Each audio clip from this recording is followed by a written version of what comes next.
करना है, ये बाकी है। 60 के बाद सुनेंगे। एग्रीमेंट हुआ है क्या कि 60 साल तक जीवित ही रहना है यहां पर है? केवल परीक्षित जी ऐसे थे धरती पर जो ये दावे के साथ बोल सकते थे कि अगले 7 दिनों तक मेरा बाल बांका नहीं हो सकता है। उनके अलावा कोई नहीं बोल सकता है कि हमारे साथ कल क्या होने वाला है? क्या करने आए हैं ये जान लेना और उसके बाद परिवार में लगे रहना, कर्तव्य का पालन करना, ये जागृत प्रेम है। और अज्ञानता में पड़कर केवल उसी में लगे रहना यही मोह है। याज्ञवल्क्य ऋषि कहते हैं, भरद्वाज जी, मोह जब विशाल विकराल रूप धारण कर ले तो उस विकराल मोह का वध करने के लिए, जैसे महिषासुर का वध करने के लिए मां को आना पड़ा, उसी प्रकार मोह रूपी महिषासुर का वध करने के लिए ये राम जी की कथा साक्षात काली मां के समान है। जो इस मां की शरण में रहेगा उसके जीवन में मोह बचने वाला नहीं है। ये महिमा है। याज्ञवल्क्य ऋषि कहते हैं, राम जी की कथा चंद्रमा के अमृत के समान है। चंद्रमा के अमृत को चकोर पाने के लिए सदैव लालायित रहता है, उसी प्रकार कथामृत को पाने के लिए ये संत सदैव लालायित रहते हैं। ये कथा की महिमा है। कितने वक्ता महिमा बता गए? 4 में से 2। कितने बचे? 2 और बचे। तीसरे वक्ता भगवान शंकर मां भवानी से कहते हैं, देवी राम कथा कलयुग में बिटप कुठारी।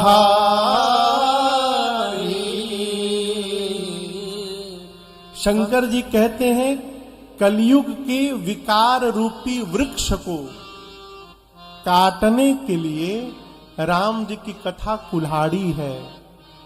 कुठारी यानी कुल्हाड़ी। विकार जो आपको सुनाया, काम क्रोध मद मोह लोभ मत्सर, यदि ये विकार वृक्ष बन जाए तो उस वृक्ष को काटने के लिए कथा कुल्हाड़ी है। अर्थात जिसके पास कथा रूपी कुल्हाड़ी रहेगी उसके जीवन में विकार रूपी वृक्ष बचने वाले नहीं है। दूसरी महिमा बाबा ने कहा, राम कथा सुंदर करतारी।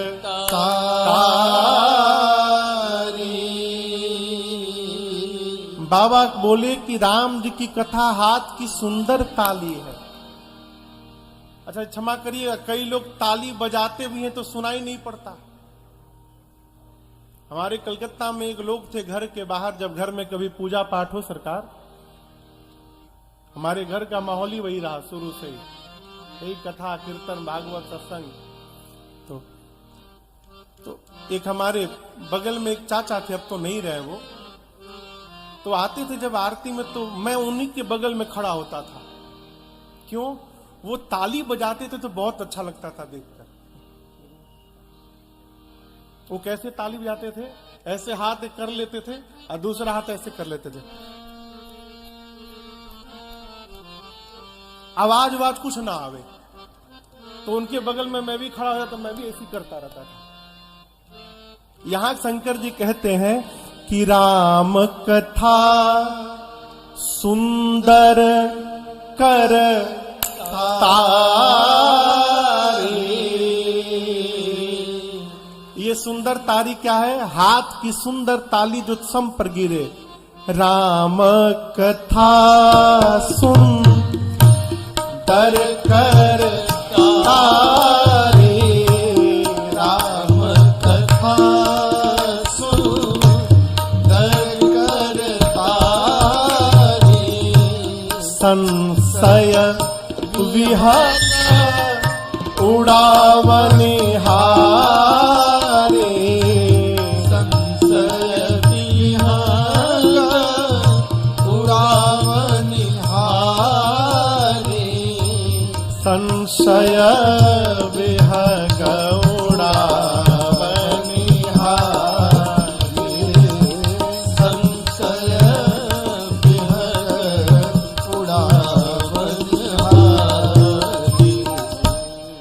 शंकर जी मां भवानी से बोले, देवी राम जी की कथा हाथ की सुंदर ताली है। मां ने पूछा, प्रभु आपने कथा की उपमा ताली से क्यों दी? शंकर जी बोले, देवी कल्पना करिए इस पांडाल में ढेर सारे पक्षी आकर बैठ जाए, बहुत सारे पक्षी, और आप धीरे से दबे पांव वहां आए और बीच में जाकर आपने जोर से ताली बजा दी, क्या होगा? कहिए क्या होगा? सारे पक्षी उड़ जाएंगे। शंकर जी बोले, देवी जिस प्रकार हाथ की ताली बजने से पक्षी उड़ जाते हैं, उसी प्रकार भगवान की कथा वो ताली है जो इस कथा रूपी ताली को बजाएगा, उसके जीवन में जितने संशय रूपी पक्षी हैं, सारे संशय के पक्षी अपने आप चले जाएंगे। कथा श्रवण करने के बाद संशय बच ही नहीं सकता, और महाराज बचा है तो कथा सुनने के बाद भी यदि संशय बचा है, इसका एक ही अर्थ है कि कथा में हमारा केवल शरीर बैठा था, हमारा मन कथा में नहीं था। असंभव कथा श्रवण करें और संशय समाप्त न हो। शिव जी ने महिमा सुनाई। 3 स्थान पर तो कथावाचक ने महिमा सुनाई, परंतु चौथे स्थान पर वक्ता ने महिमा नहीं सुनाई। जो श्रोता आए थे वही महिमा गाने लगे। सरकार, चौथे घाट पर कौन वक्ता है? काग भुसुंडी जी। काग भुसुंडी, काग यानी कौवा। उनका नाम पहले भुसुंडी था, मनुष्य थे, भगवान के भक्त थे। वन में निकले लोमस ऋषि मुले, भुसुंडी जी ने कहा कि सगुण भगवान के बारे में बताइए। लोमस ऋषि उनको निर्गुण ब्रह्म के बारे में बताने लगे। पूरा प्रवचन सुनने के बाद भुसुंडी जी बोले, महाराज हम तो निर्गुण के उपासक नहीं, हम तो सगुण के उपासक हैं, सगुण भगवान के बारे में बताइए। फिर सगुण से शुरू भये, पहुंच गए निर्गुण भगवान में। ऐसे जब 4-5 बार चला, ये बार बार बोले सगुण सुनाइए, सगुण सुनाइए। लोमस जी को आ गया क्रोध, बोले मैं जो बोलता हूं वो तेरे समझ में नहीं आ रही है बात, और बार बार कौवे जैसी कांव कांव करता है, जा श्राप देता हूं कौवा हो जा। तो वहीं भुसुंडी जी कौवा बन गए। तब उनका नाम पड़ गया काग भुसुंडी जी महाराज। अब दर्शन करिए, कौवा बने ना। किसी ने कहा बताइए, आप मनुष्य थे, श्राप से कौवा बना दिए गए। कौवे को पक्षियों का चांडाल कहा गया है। पक्षियों में चांडाल कौन है? कौवा। गया, आप भी अकेले घूम रही हैं, वन बहुत डेंजरस है, यहां अकेले मत घूमिए माई। सती मैया सुनी तो पांव के नीचे से धरती खिसक गई। अरे ये तो भगवान है। अपनी अज्ञानता के कारण मैंने आज अपने पति के वचनों पर विश्वास किया, क्या उत्तर दूंगी जाकर? रघुनाथ जी से कुछ नहीं कहा मां ने, लौट कर गई भगवान शंकर के पास। बाबा ने सीधा प्रश्न किया, लीन परीक्षा कवन विधि, कहु सत्य सब बात। सत्य सत्य मुझे विधि बताइए। बाबा ने ये नहीं पूछा कि परीक्षण किया कि नहीं किया, बाबा बोले विधि बताओ, कैसे परीक्षण किया? मैया बोली, कछु न परीक्षा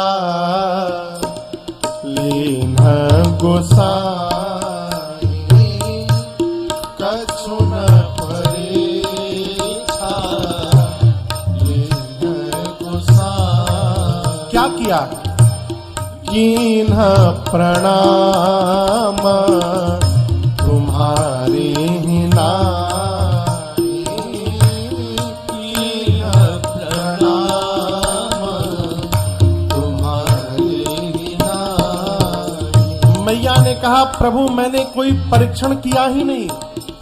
शंकर जी बोले, फिर क्या किया? तो जो आपने किया, आपने दूर से प्रणाम किया था, मैं भी गई, पास नहीं गई, दूर खड़ी थी और आपके जैसे ही मैंने दूर से प्रणाम कर लिया। शंकर जी सुने तो मन में बोले असंभव, इतना समझा रहा था, समझ में बात नहीं आई। अब मार्ग में गई और बिना परीक्षण किए चली आई, विश्वास नहीं हुआ। तब शंकर देखियो धरिहाना, तब शंकर देखियो धरिहाना, सती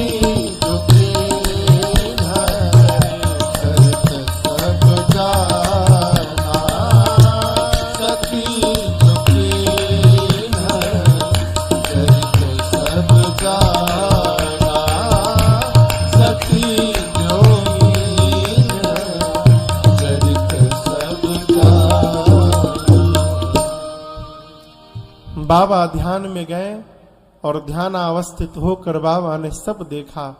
सती जो कीन्हा चरित सब जाना। शंकर जी देख लिए कि सती ने मेरी मां सीता का रूप बनाया। बाबा को बड़ी ग्लानि हुई। यहां पर शंकर जी भगवान की माया शक्ति को प्रणाम करते हैं। दर्शन करिए, इतना होने पर भी शंकर जी सती जी का अपराध नहीं मानते।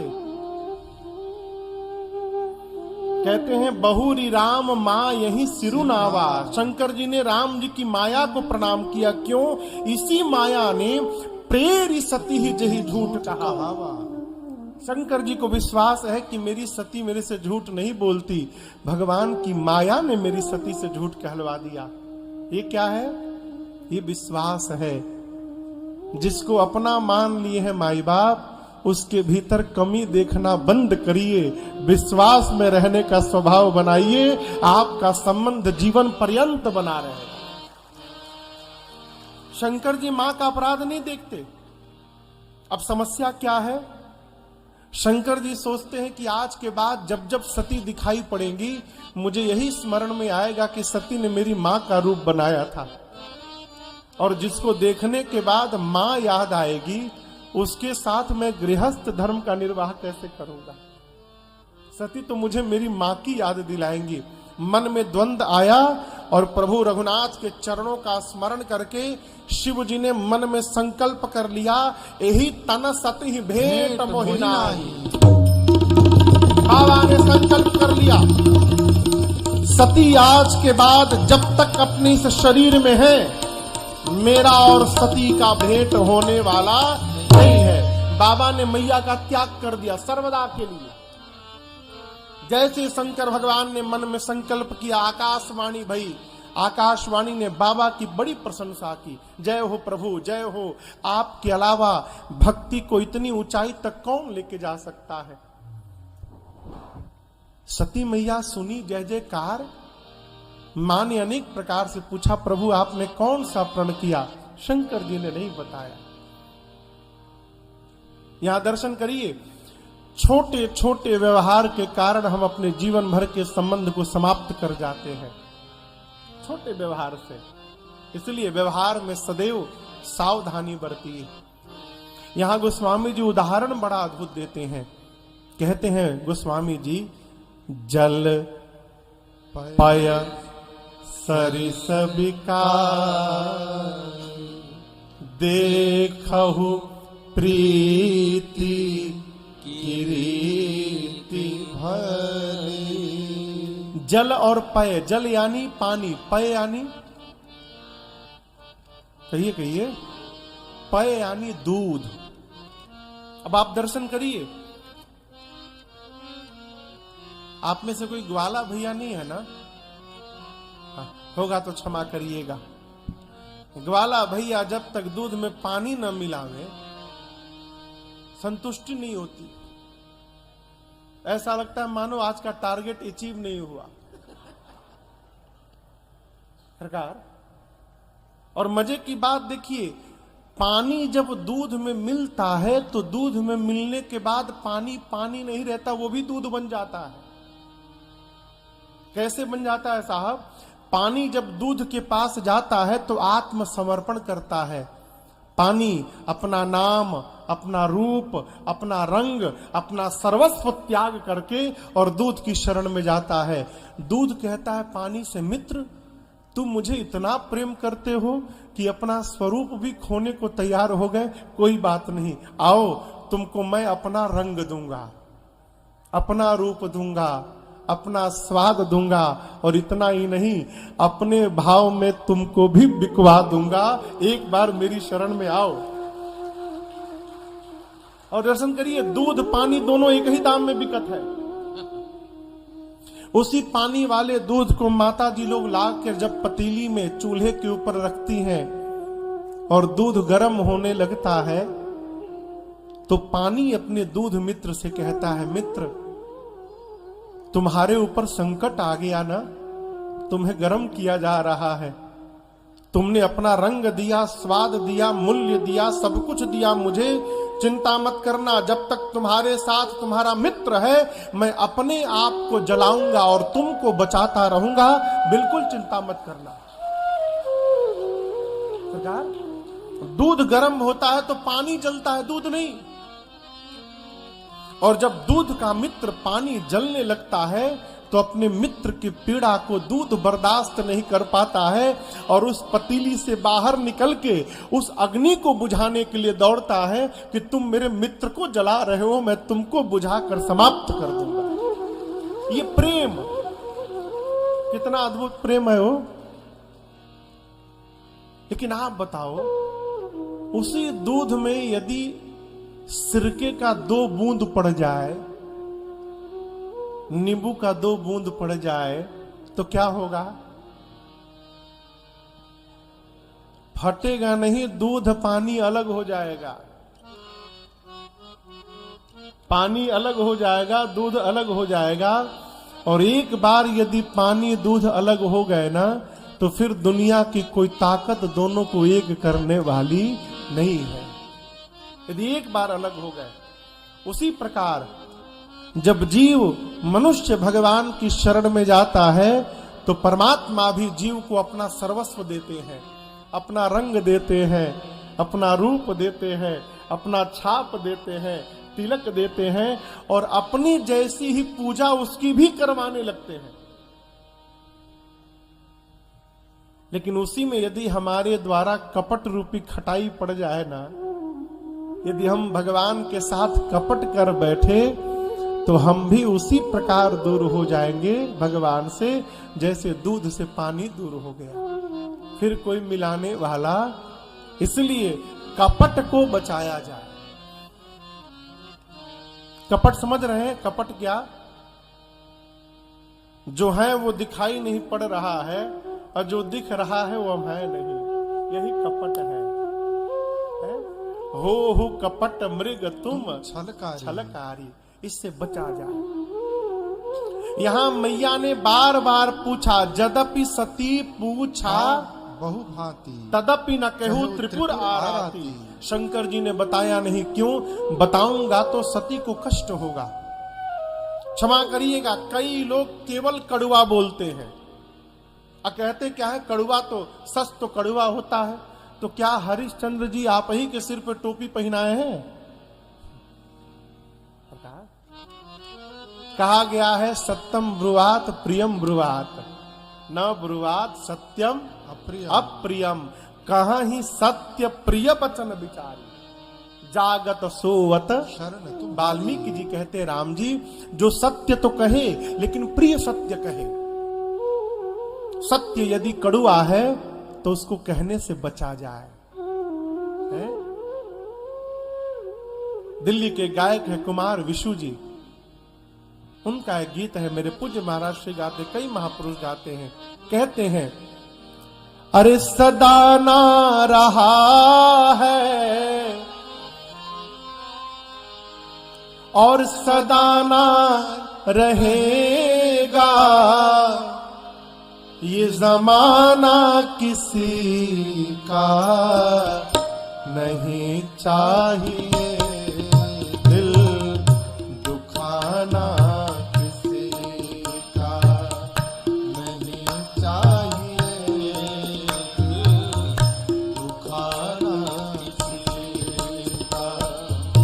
सदा ना रहा है, सदा ना रहेगा, ये जमाना किसी का नहीं चाहिए दुखाना किसी का, नहीं चाहिए दुखाना किसी का। आएगा बुलावा तो जाना पड़ेगा, सर तुझको आखिर में झुकाना पड़ेगा।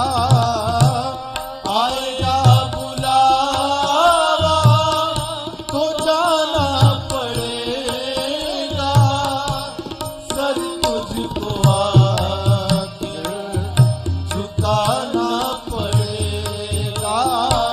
कथा में चलो, टाइम नहीं है, लोडिंग कराना है।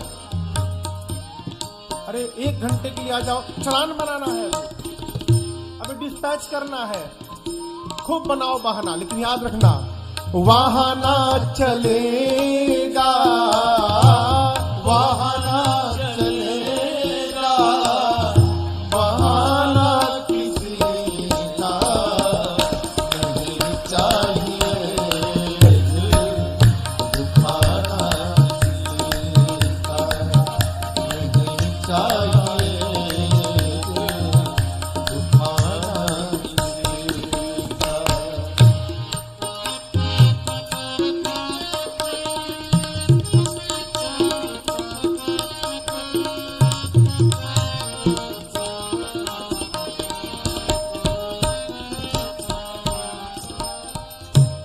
शोहरत तुम्हारी बह जाएगी, दौलत यहीं पर रह जाएगी। शोहरत तुम्हारी बह जाएगी, ये दौलत यहीं पर रह जाएगी। नहीं साथ जाता, नहीं साथ जाता, खजाना किसी का नहीं चाहिए दुखाना किसी का, नहीं चाहिए दुखाना किसी का।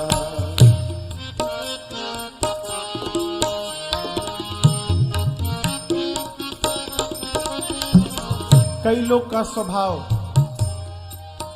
केवल कमी देखते हैं। जहां चले जाएं, भोजन पे जाएं, पनीर में दम नहीं था। किसी घर चले जाएं, बहुत गंदगी थी वहां पर। किसी को कहते तुमको चलने नहीं आता, तुमको बोलने नहीं आता। टेंडर मिला है क्या कमी देखने का है? दुनिया को तो बहुत देख लिए, कभी अपने आप को भी देखिए। साधक कहता है पहले तो हम अपने आप को संभाले, पहले तो हम अपने आप को संभाले, हक नहीं हमको बुराई औरों में निकाले। हक नहीं हमको बुराई और में निकाले। बुरा है बुरा जग में, बुरा है बुरा जग में, बताना किसी का नहीं चाहिए दुखाना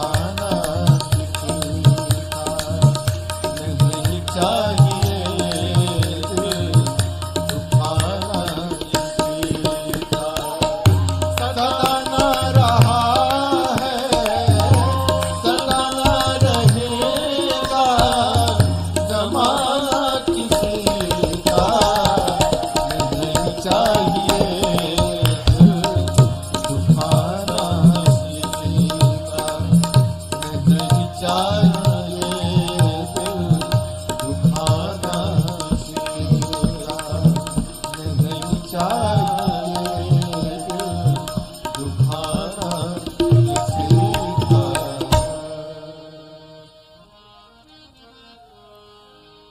अरे नहीं चाहिए दिल दुखाना किसी का। इसको ऐसे भी गा सकते हैं, अरे दिल दुखाना किसी का नहीं चाहिए, दिल दुखाना किसी का नहीं चाहिए, और दर्द पर मुस्कुराना नहीं चाहिए, किसी के दर्द पर मुस्कुराना नहीं चाहिए। मां ने अनेक बार से पूछा, प्रभु आपने कौन सा प्रण किया? बाबा ने नहीं कहा। क्यों? कहूंगा कष्ट होगा, धीरे धीरे मेरे व्यवहार से समझ में आएगा सती को कि मैंने इनका त्याग कर दिया। बाबा कैलाश में गए और जाने के साथ शंकर सहज स्वरूप समारा। देखिए, हर मनुष्य का अपना एक निज सहज स्वरूप है।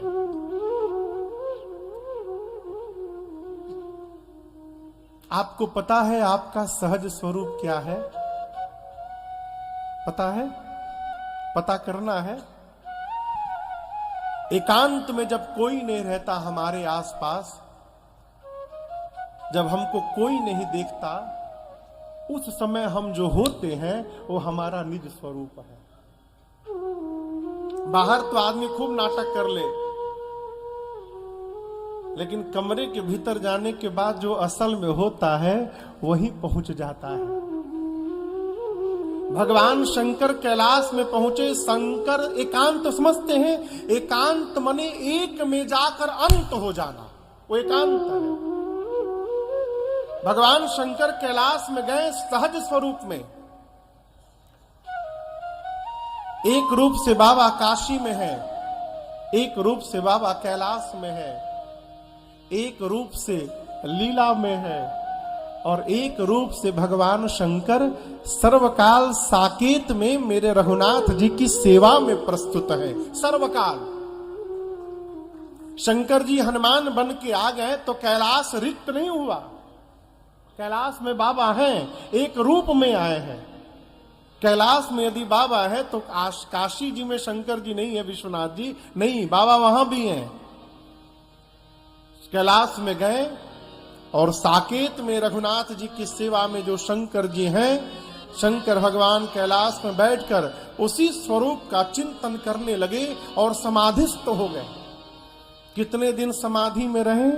87,000 वर्ष। कितने दिन? 87,000 वर्ष समाधि में रहे। उसके बाद तजी समाधि शंभु अविनाशी, समाधि से बाहर आए, राम नाम स्मरण किए। सती मैया सुनी, जाने सती जगतपति जागे। बाबा जग गए, सती मैया गई, जाई शंभु पद बंधन कीन्हा। मैया ने बाबा को बंधन किया। बाबा ने यहाँ दर्शन करिए, बामांग में बिठाया है। ये पार्वती जी हैं, सती जी को बामांग में नहीं बिठाया। कहाँ बिठाया? सनमुख शंकर आसन दीन्हा। आज सती जी को बाबा ने सामने बिठाया। क्यों? बामांग में बैठने का अधिकार सती जी समाप्त कर चुकी है, सामने बिठाया। बाबा जानते हैं कि सती 87,000 वर्ष से अकेले हैं, कष्ट में हैं, दुख में हैं, और दुख कम करने का एक ही उपाय है, भगवान की कथा ऐसा जानकर अस कही लगे जपन हरि नाम लगे कहन हरि कथा कथा रसाला लगे भगवान की कथा गाने। अब दर्शन करिए, शंकर जी कैलाश में बैठकर सती जी को कथा सुना रहे हैं और ठीक उसी समय ब्रह्मा जी ने सती मैया के पिता दक्ष को समस्त प्रजापतियों का राजा बना दिया। दक्ष प्रजापतियों के नायक बन गए। दक्ष यानी भगवान शंकर के ससुर जी इतने बड़े अभागे हैं कि भगवान शंकर को ही अपना शत्रु मानते हैं। शत्रु क्यों मानते साहब? अभिमान बस। दक्ष को लगता है कि शंकर जी ने मेरा अपमान किया है। और आपसे बतावें, कोई किसी का अपमान नहीं करता है। कहीं भी गए, यदि सम्मान की भूख लेकर जाइएगा तो अपमानित होकर आना पड़ेगा। सम्मान की कामना ही हमको अपमानित करा देती है। आप चाह ही मत रखिए। जैसे कथा है, कथा चल रही है, कोई आदमी सोच कर आवे कि हम जाएंगे तो मंच पर सोफा लगा रहेगा, वहीं बैठेंगे ना, मंच तो पीछे नीचे सोफा पर बैठ जाएंगे। यहां आए तो पीछे उधर बैठना पड़ा, गेट के पास नीचे। अब कहें कि आयोजन समिति ने हमारा अपमान कर दिया। किसी ने अपमान नहीं किया साहब। कल्पना किसने किया? आपने। तो आपका अपमान आपने स्वयं किया है। इसको समझिएगा ठीक से। भगवान शंकर, ब्रह्मा जी, विष्णु जी, सभी देवता एक सभा में थे। दक्ष गए, सभी खड़े हो गए, ब्रह्मा विष्णु महेश नहीं भय। आदमी 100 लोग में से 95 लोग प्रणाम करते हैं तो 95 नहीं दिखाई पड़ता, वो 5 दिखाई पड़ते। कौन प्रणाम नहीं किया? दक्ष को कोई नहीं दिखा, केवल ब्रह्मा विष्णु महेश दिखाई पड़े। ये तीनों खड़े नहीं भय। ब्रह्मा जी चलो पिता है, विष्णु जी भगवान है, कोई बात नहीं, लेकिन शंकर तो मेरा दामाद है ना। इतना बड़ा हो गया कि ससुर जी आए, खड़ा नहीं हुआ। उसी दिन से दक्ष बाबा को अपना शत्रु मान लिए और जैसे बड़ा अधिकार मिला, भगवान शंकर को अपमानित करने के लिए यज्ञ की रचना की। हरिद्वार के कनखल में सभी देवताओं को बुलवाया, छोड़ ब्रह्मा विष्णु महेश, तीनों को नहीं बुलवाया। देवता भी महापुरुष है, अद्भुत। बुलावा आया है तो ठीक है, जाइए, लेकिन कैलाश के ही ऊपर से जाने की क्या आवश्यकता है? अपने अपने विमान में बैठे पत्नियों के साथ बोले गाना गाओ, और विमान को कैलाश के ऊपर से ले जा रहे हैं। अरे बाईपास से चले जाते। क्यों? शंकर जी को बताना है कि आपके ससुर जी ने आपको नहीं बुलाया है, हम लोग को बुलाया है। बाबा तो आनंद में। मैया ने देखा विमान, पूछा प्रभु ये समस्त देवता कहां जा रहे हैं? शंकर जी ने बताया, देवी आपके पिताजी यज्ञ कर रहे हैं, ये देवता उसमें भाग लेने जा रहे हैं। मां ने कहा, प्रभु पिता भवन उत्सव परम, जो प्रभु आयसु हो, तो मैं जाऊं कृपायतन, सादर देखन सो। मां ने कहा, प्रभु पिताजी के घर में उत्सव है, यदि कृपा हो जाए, आपकी आज्ञा मिल जाए तो मैं देखने चली जाऊं। शंकर जी ने कहा, देवी आपने कहा तो बहुत दिव्य, कहे नीक मोरेहु मन भावा। मुझे भी बहुत अच्छी लगी ये बात, लेकिन एक बात कहूं देवी, ये देवता इसलिए जा रहे हैं कि उनके पास न्योता गया है। न्योता यानी कार्ड, आने का निमंत्रण गया है। हमारे आपके पास कोई निमंत्रण नहीं आया है। हां, यद्यपि नियम कहता है कि पिता के घर, सदगुरु के घर, स्वामी के घर और अपने मित्र के घर इन 4 स्थान से निमंत्रण नहीं ढूंढना चाहिए, इन 4 स्थानों पर बिना बुलाए जाना चाहिए, ये नियम है। परंतु देवी, यदि अपमानित करने के लिए जानबूझकर नहीं बुलाया गया है तो मैं कहता हूं तहां गए कल्याण न होई। आपके पिताजी ने जानबूझकर नहीं बुलाया है, आप जाइएगा तो कल्याण नहीं होगा। बाबा समझाने लगे लेकिन मां समझने को तैयार नहीं। अंत में शंकर जी 2 गणों को साथ में लगा के विदा कर दिए। और दर्शन करिए, सती मैया पिता के घर गई तो पिता के घर जाने के बाद पिता और पति के विचार का भेद दिखाई पड़ा। मां से मिली, यज्ञ मंडप की परिक्रमा लगाया। सती मां ने देखा मंडप में सभी देवताओं का भाग है, मेरे पति के नाम से कोई भाग नहीं। मां का शरीर क्रोधाग्नि में जल उठा। जितने देवता मुनि बैठे थे मां डपट पड़ी।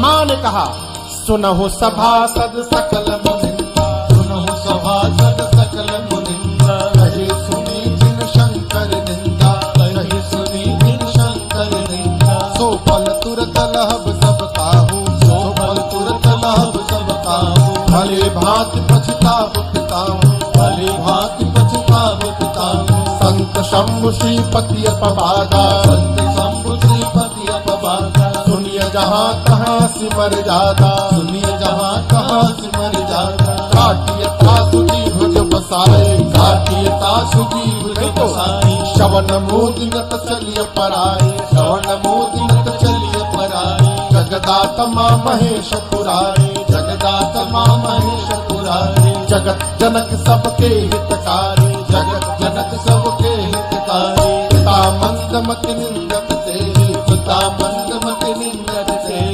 दक्ष शुक्र संभव यह देहि, दक्ष शुक्र संभव यह देहि। तजिहौ तुरत देह तेहि हेतु, तजिहौ तुरत देह तेहि हेतु। उर्धरि चंद्र मौलि वृष केतु, उर्धरि चंद्र मौलि वृष केतु। अस कहि तो गय किनि तनु जारा, अस कहि तो गय किनि तनु जारा। भयउ सकल मख हाहाकारा, भयउ सकल मख हाहाकारा, भयउ सकल मख हाहाकारा। मां डपट पड़ी। मां ने कहा, हे देवगण मुनिगण ध्यान से सुनिए, इस सभा में आप में से जिसने जिसने बैठकर मेरे पति की निंदा की है अथवा जिसने अपने कानों से निंदा को श्रवण मात्र किया है, आप सबको दंड मिलेगा। मर्यादा है, जिस सभा में संत की, शंभु की और श्री हरि की निंदा हो रही हो, यदि अपने भुजाओं में शक्ति है, सामर्थ्य है, तो निंदा करने वाले की जिह्वा काट दो। यदि अपने भुजाओं में शक्ति नहीं है तो कान बंद करके सभा से चले जाओ।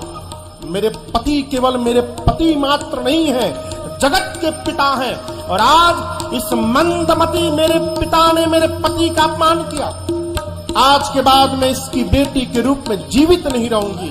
इतना कह के सती मैया ने दाहिने पांव के अंगुष्ठ से शरीर में योग अग्नि को प्रज्वलित करा के और मां ने भरी सभा में अपने आप को जला के भस्म कर दिया।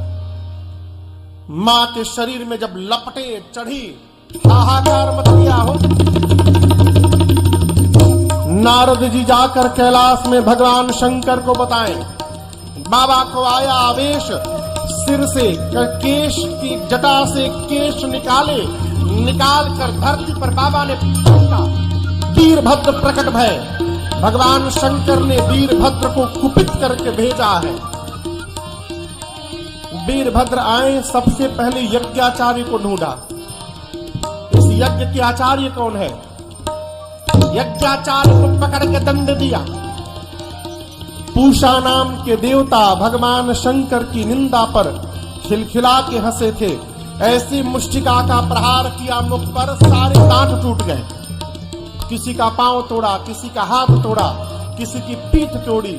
दक्ष के सर को पकड़ा वीरभद्र ने, हाथ से घुमाया, धड़ से सर को उखाड़ कर और अग्नि कुंड में ले जाकर भस्म कर दिया। पूरा यज्ञ विध्वंस भया हो, हाहाकार।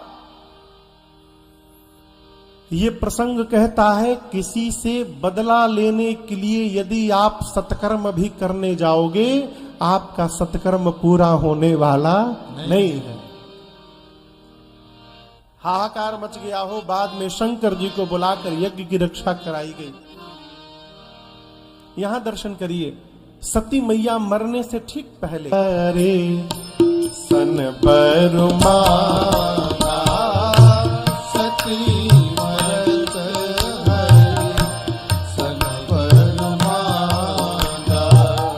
जन्म जन्म शिव पद अनुरागा जन्म जन्म शिव पद अनुरागा तेहि कारण हिम गिरिगृह जाई तेहि कारण हिम गिरिगृह जाई जनमी पार्वती सन पाई जननी पार्वती सन पाई जननी पार्वती सन पाई। सती मैया ने मरने से ठीक पहले रघुनाथ जी से वरदान मांगा। क्या मांगा? जन्म जन्म शिव पद अनुराग। मां ने कहा प्रभु अगले जन्म में भी मैं बाबा के ही चरणों की दासी बनूं, मुझे इसके अलावा आपसे कुछ वरदान नहीं चाहिए। देखिए,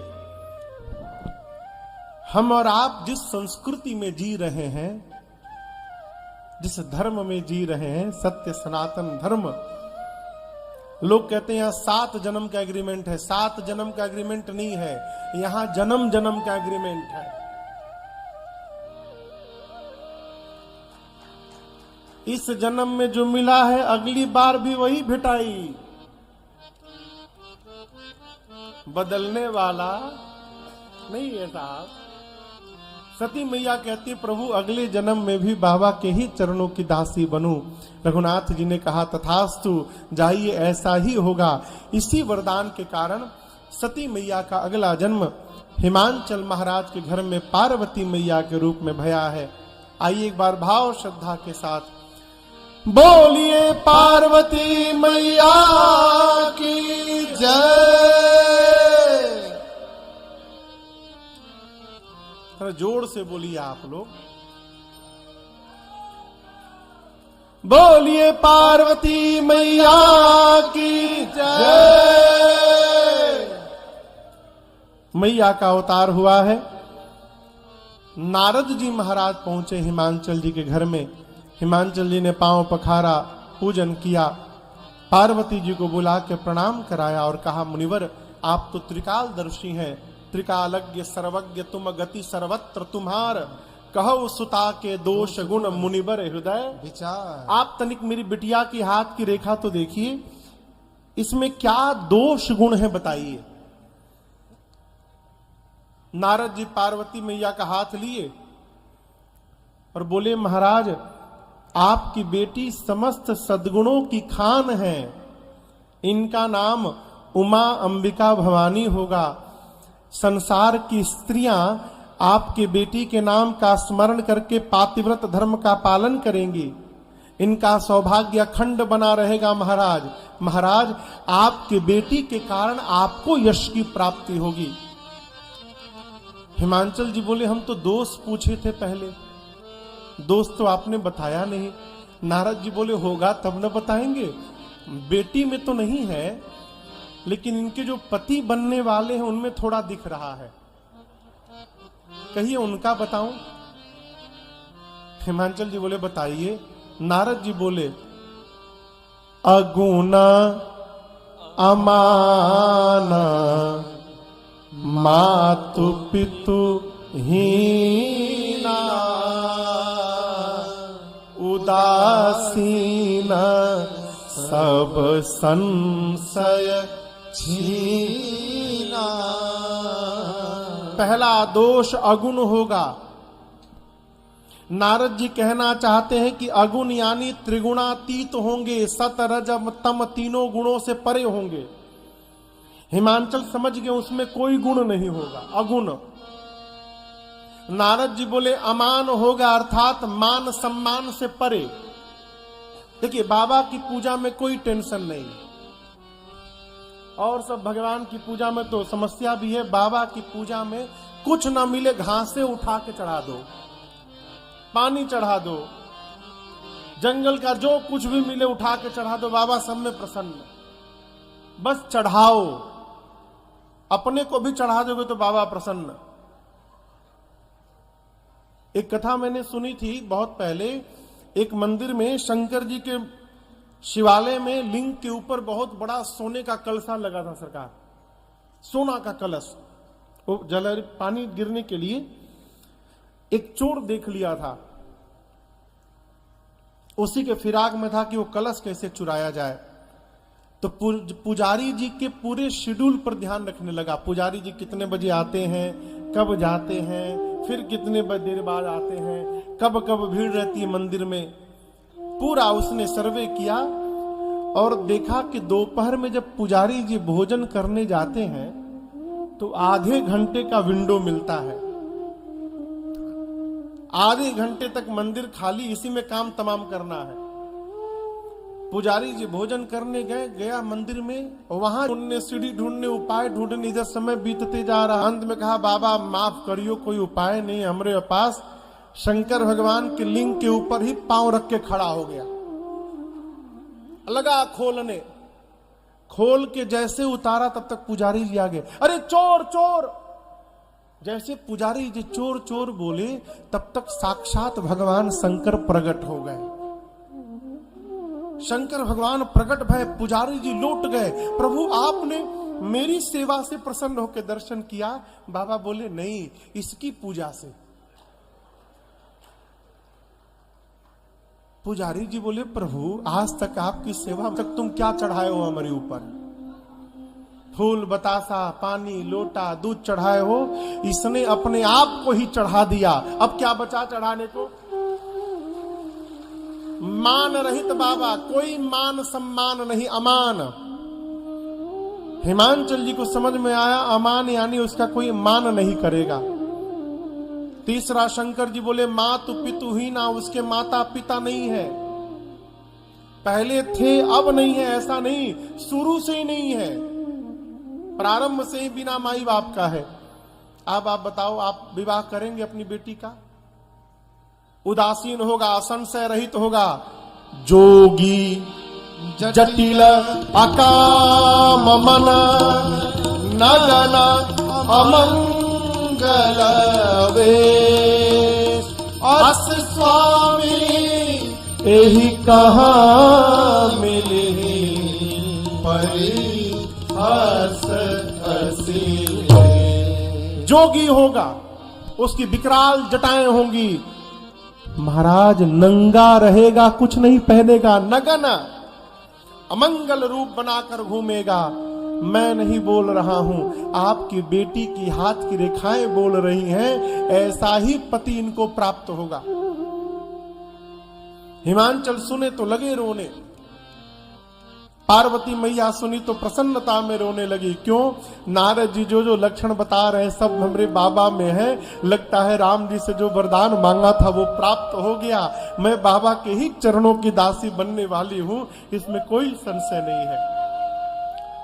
हिमांचल जी थोड़ा रोए और उसके बाद नारद जी को किनारे ले जाकर बोले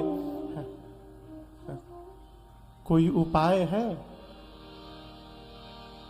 नारद जी बोले कैसा उपाय? लेन देन कोई उपाय करिए, जो देना होगा दे देंगे, दूल्हा बदल दीजिए, दूल्हा को चेंज करिए। नारद जी बोले दिमाग ठीक है?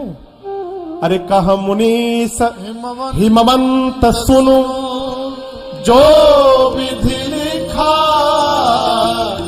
लार, देव तनुज नर नाग मुनि को न मेटने। महाराज हिमांचल जी, मेरे पिता ब्रह्मा ने आपकी बिटिया की ललाट पर जो लिख दिया है, कोई देवता दैत्य मनुष्य नर मुनि नाग कोई मिटाने वाला नहीं है। दूल्हा तो यही मिलेगा। लेकिन हम एक बात कहें, जे बर के दोष बखाने, मेरे अनुमान से वो सारे लक्षण भगवान शंकर में हैं और आपका कल्याण हो जाएगा। क्यों? समर्थवान व्यक्ति में दोष नहीं लगता। समर्थ कहूं नहीं, दोष गोसाई। बड़े घर के लोग फटा फटा कपड़ा पहन के घूमते हैं आजकल। आप भी देखे होंगे ये कौन सा फैशन है कि हम फटा पहन के घूम रहे हैं? लेकिन सब बड़े आदमी हैं, कोई दोष नहीं। एक बार तो मैं बंबई एयरपोर्ट पे बैठा था, एक श्रीमान जी आए, इतना छोटा हाफ पैंट पहने थे वो, उनका उम्र कम से कम 50 साल होगा, बसंत जी, इतना थी। बड़े आदमी है साहब, दोष नहीं है।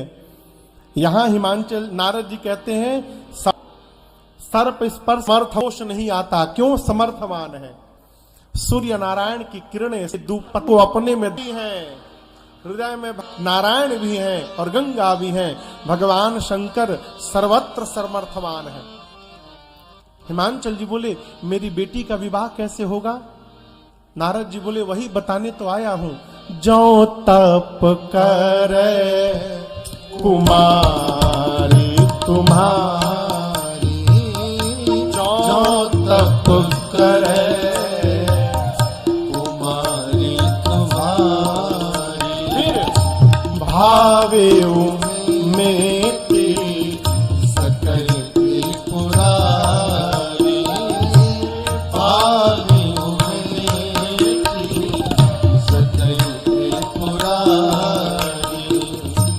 यद्यपि पर अनेक जग माही, यद्यपि पर अनेक जग माही, एहि कह शिव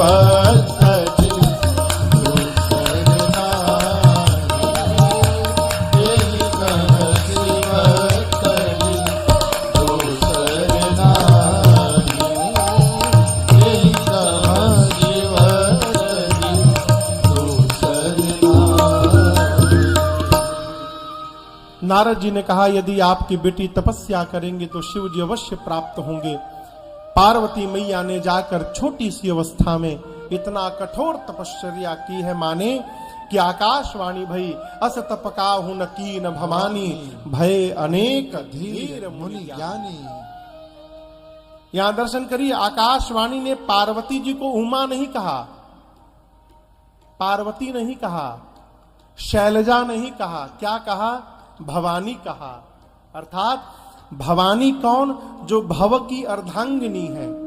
भव यानी शंकर जी। इसलिए हम और आप, आकाशवाणी ने पार्वती जी को भवानी कहा। अस तप काहु न कीन भवानी, अर्थात आप भवानी बनने के लिए तपस्या कर रही हैं। चलिए हम आशीर्वाद देते हैं, आप भवानी बनेंगी। पिताजी बुलाने आए तो घर जाइएगा, सप्त ऋषि मिले, हमारे वचनों को सत्य समझिएगा। इधर शंकर भगवान को सती मैया के जाने के बाद वैराग्य हुआ, कैलाश से निकल पड़े। कहीं कथा होती तो कथा सुनते, कहीं भगत मिलते तो कथा सुनाते। एक दिन रघुनाथ जी प्रकट भय शंकर जी के सामने और बोले, बाबा मैं कुछ मांगूंगा तो देंगे आप? शंकर जी बोले, जो मांगिए प्रभु। राम जी ने कहा, जाए विवाह हो शैलज ही, यह मोहि मांगे। बाबा मैं यही मांग रहा हूं, आप जाकर पार्वती जी से विवाह करिए। शंकर जी ने तो पहले मना कर दिया, कहा प्रभु ये उचित नहीं है। कहा शिव यद्यपि उचित अस नहीं। उचित क्यों नहीं है प्रभु?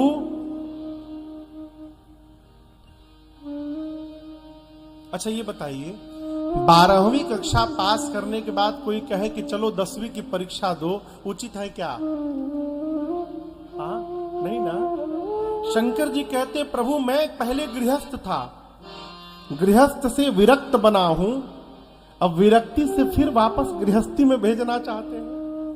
प्रभु ये उचित तो नहीं है, लेकिन जीवन में माता पिता सदगुरु और अपने स्वामी के दी हुई आज्ञा पर विचार नहीं करना चाहिए, बिना विचार किए उसको स्वीकार करना चाहिए। आप मेरे स्वामी है प्रभु, इसलिए आज्ञा सिर पर नाथ तुम्हारी। आप जो कह रहे हैं प्रभु सिरोधार्य है, मैं वही करूंगा जो आप कह रहे हैं। राम जी अंतर ध्यान भय, यहां पर सप्तऋषियों को भेजकर शंकर जी ने पार्वती जी के प्रेम की परीक्षा ली। देखिए मैं आपसे एक निवेदन करूं, पहले ये जानने का प्रयास करिए कि आप हैं क्या। राम कथा में आए तो राम जी के भगत बन गए, परसों भागवत में पहुंच गए तो राधे राधे हो गए, फिर 2 दिन बाद शिव महापुराण पहुंच गए तो हर हर महादेव हो गए। आप जोकर हैं का? जोकर यानी जोकर, जौन काम मिल जाए वो करे, वो जोकर आ जाए। जोकर यानी वही जूता भी पॉलिश कर रहा है, वही खाना भी खिला रहा है, वही खाना बना रहा है, वही पत्तल भी ढो रहा है। अरे आपका कोई निश्चित तो होगा। कन्हैया के चरणों में मेरा प्रेम। गोस्वामी जी ने मना कर दिया। अकबर बोला कि बांध दूंगा। अकबर बोला कि सुना हो कि तुम बहुत चमत्कार दिखाते हो, चमत्कार दिखाओ। गोस्वामी जी बोले हम कौन सा चमत्कार दिखाते हैं, चमत्कार तो ठाकुर जी करते हैं। बोले दिखाओ नहीं तो बंदी बना दिए जाओगे। अब गोस्वामी जी बोले हनुमान जी से, प्रभु हनुमान जी ये कही रहा चमत्कार दिखाओ, हम कहा चमत्कार दिखाएं। हनुमान जी बोले चमत्कार दिखाना है आज, ये सत्य घटना सुना रहा हूं आपको, सत्य घटना में चमत्कार दिखेगा। लेकिन यदि माफी मांगने आए ना गोस्वामी जी तो कहिएगा और थोड़ा चमत्कार देखो, तुरंत माफ मत करिएगा। गोस्वामी जी बोले वेट करो, 5 मिनट में चमत्कार दिखाई पड़ेगा। इतने बानर पहुंच गए लाल किला में, इतने बानर। भक्तमाल में तो लिखा है कि बानर आए सब, सारा उसका झूमर तोड़ डाले, उसके कपड़े फाड़ डाले, सामान सब तोड़ना प्रारंभ किए।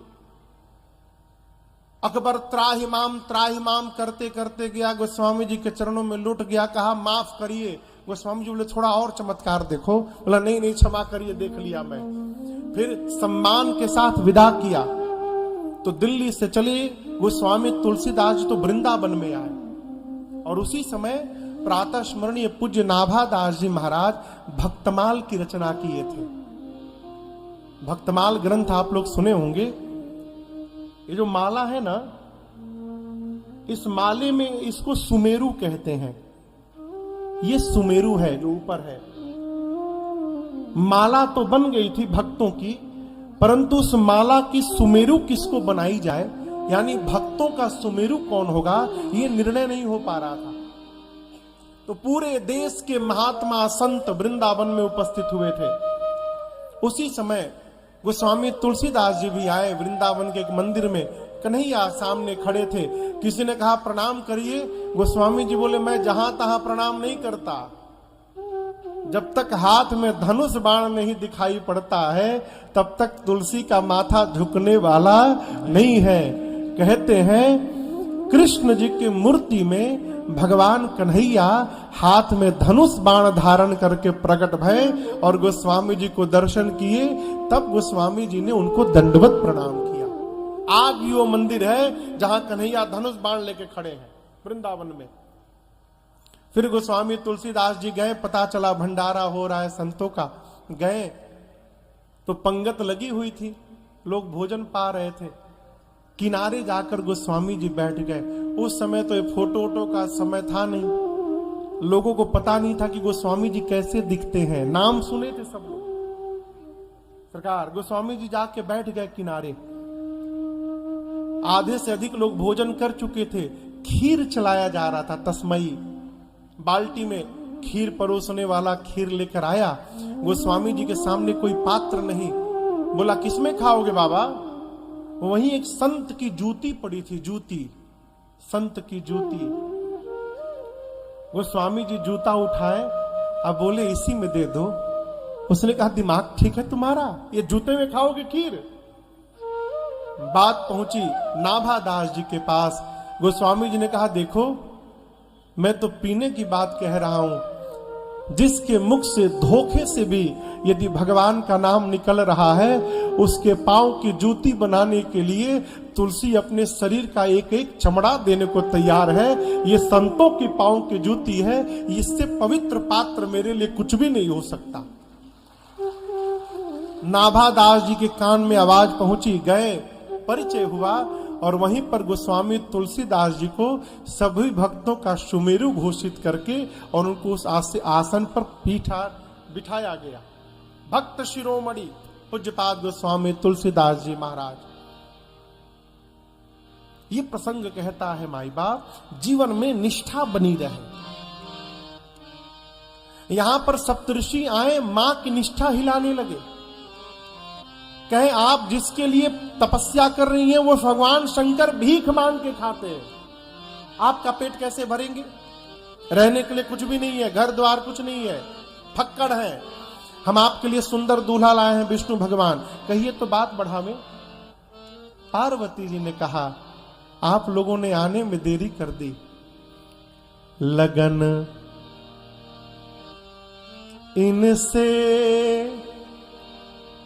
हम लगा बैठे,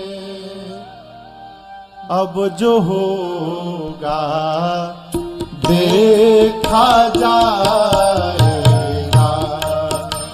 लगन इनसे लगा बैठे, जो होगा देखा जाएगा।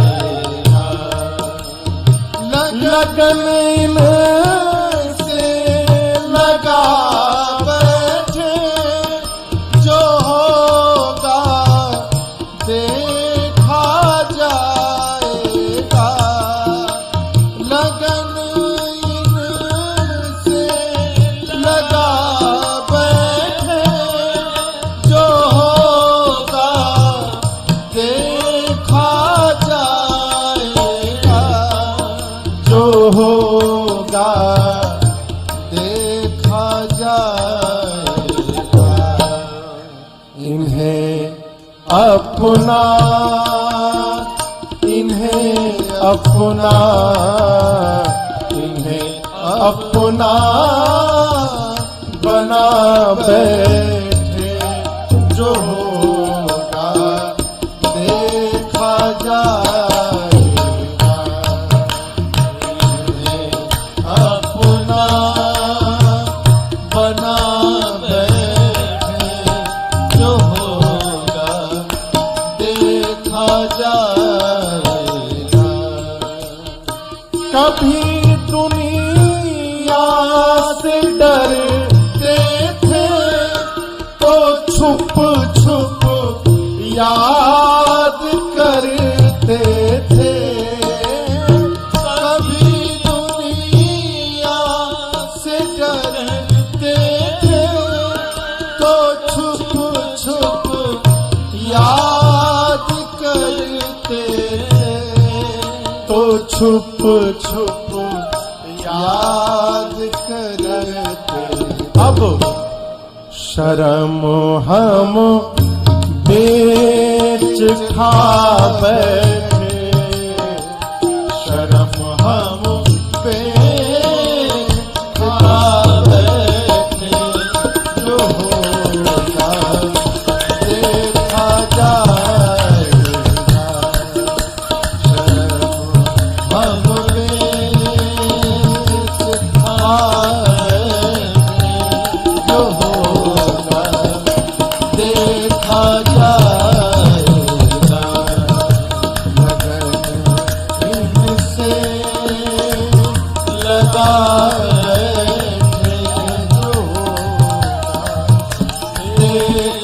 जाएगा, जो होगा देखा जाएगा, जो होगा देखा जाएगा। मां ने कहा, महादेव अवगुण भवन और विष्णु सकल गुण धाम। इससे क्या? जेहि कर मन रम जाहि सन, तेहि तेहि सन का। आप कहते हैं भगवान शंकर में बहुत अवगुण है और विष्णु जी में बहुत गुण है, तो गुण से मुझे कोई लेना देना नहीं है। जिससे मन मिल जाए हो उसके दोष में भी सद्गुण दिखाई पड़ता है। हा? ऐसे आदमी कोई जोर जोर से बोले ना, कहते कान फाड़ोगे क्या? आज इसको प्रेम करिए, वो जोर से बोलता है। देखिए कितने समझदार हैं, इसलिए जोर से बोलते हैं कि दूर बैठा भी आदमी सुन ले।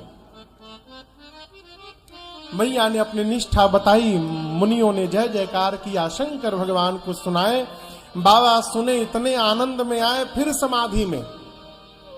पिछली बार समाधि में गए थे तो 87,000 वर्ष बाद लौटे, फिर चले गए, कब आएंगे भरोसा नहीं।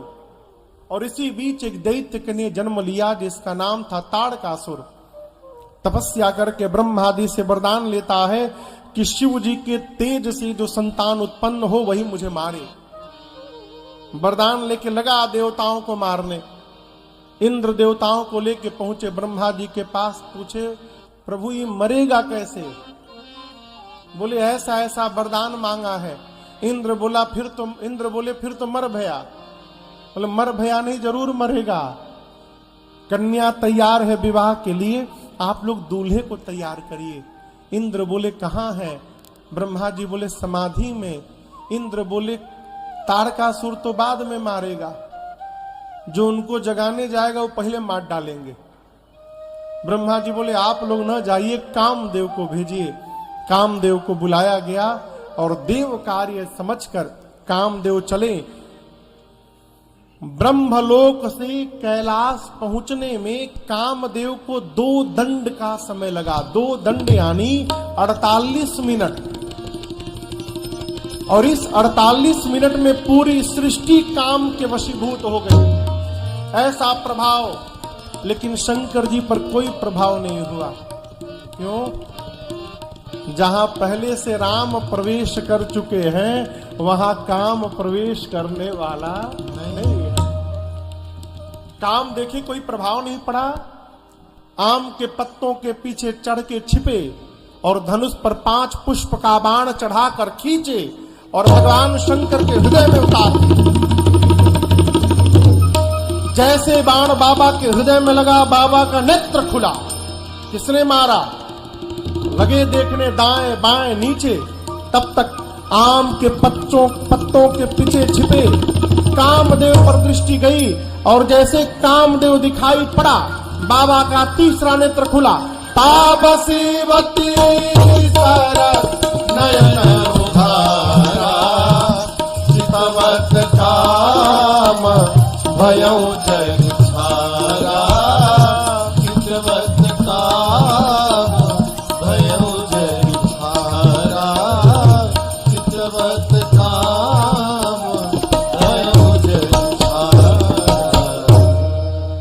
जैसे बाबा ने तीसरा नेत्र खोला, कामदेव तत्क्षण जलकर भस्म हो गए। है हाहाकार मच गया। देवता डर गए, डर पे सुर भय असुर सुखारी। राक्षस नाचने लगे। क्यों? अब कामदेव ही भस्म हो गया तो बेटा कहां से होगा। कामदेव की पत्नी रति रोते रोते आई। शंकर जी ने क्षमा किया, दया आई। बोला देवी अब ते रति तवनाथ कर, होए ही नाम अनंग। बिनु बपु व्यापी सब ही पुनी, सुनु निज मिलन प्रसंग। बाबा ने कहा रति आज के बाद तुम्हारे पति का नाम अनंग होगा।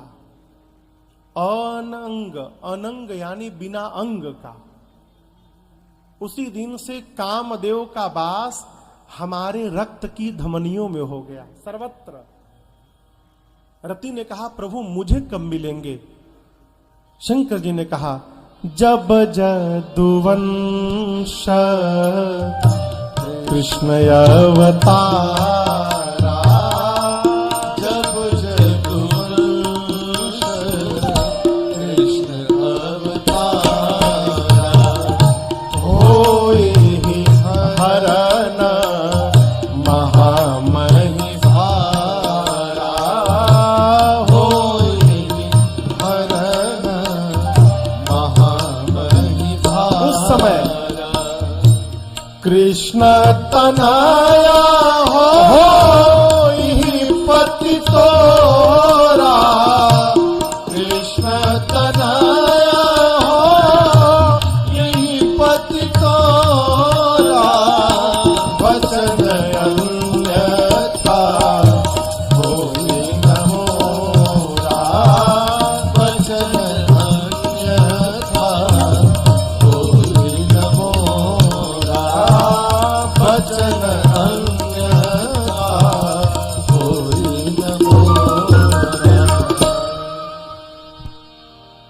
बाबा ने कहा रति, द्वापर में जब पृथ्वी के भार का हरण करने के लिए परमात्मा श्री कृष्ण अवतार लेंगे तो भगवान कृष्ण के पुत्र प्रद्युम्न आपको पति के रूप में पुनः प्राप्त होंगे। रति भगवान शंकर को प्रणाम करके गई।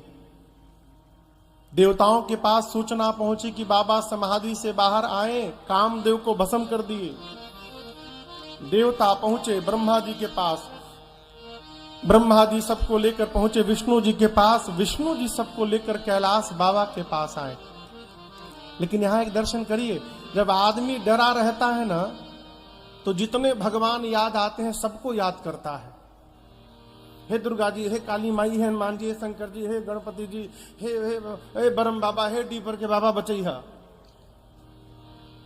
देवता आए हैं एक साथ लेकिन बोली सबकी अलग अलग।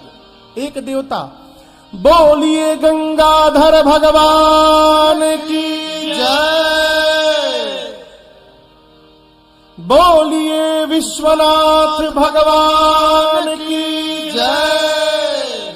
तीसरे देवता बोलिए भूतनाथ भगवान की जय।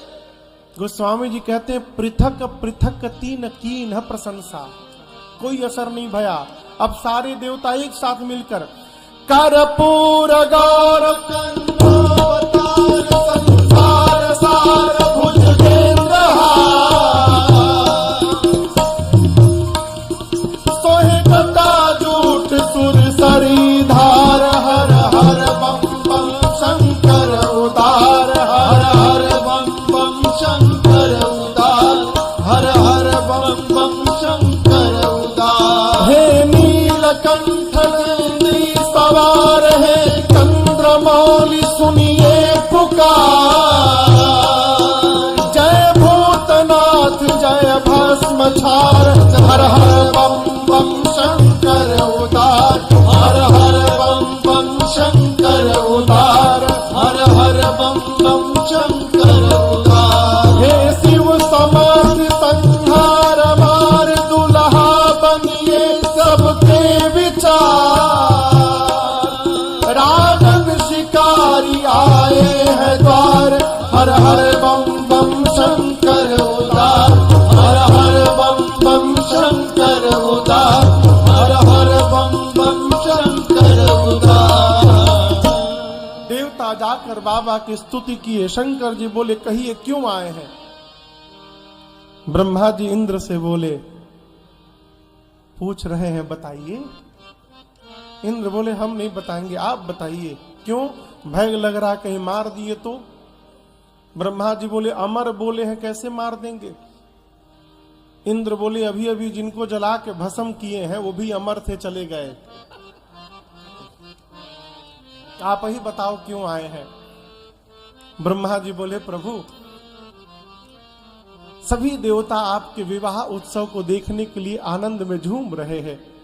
सकल सुरन के हृदय अस शंकर परम उछाह, निज नयन देखा चहहि नाथ तुम्हार विवाह। प्रभु आपने राम जी को वचन भी दिया है। शंकर जी बोले वचन तो दिया है, चलिए मैं तैयार हूं विवाह के लिए। देवता दुंद भी बजाने लगे। ब्रह्मा जी ने सप्तऋषियों को बुलाया और मुहूर्त लाने के लिए हिमांचल जी के पास भेजा है। सप्तऋषि गए, पार्वती जी की पुनः परीक्षा ली, हिमांचल जी के पास जाकर काम दहन रति का वरदान सुनाया और वहां से विवाह का मुहूर्त लेकर कैलाश आए।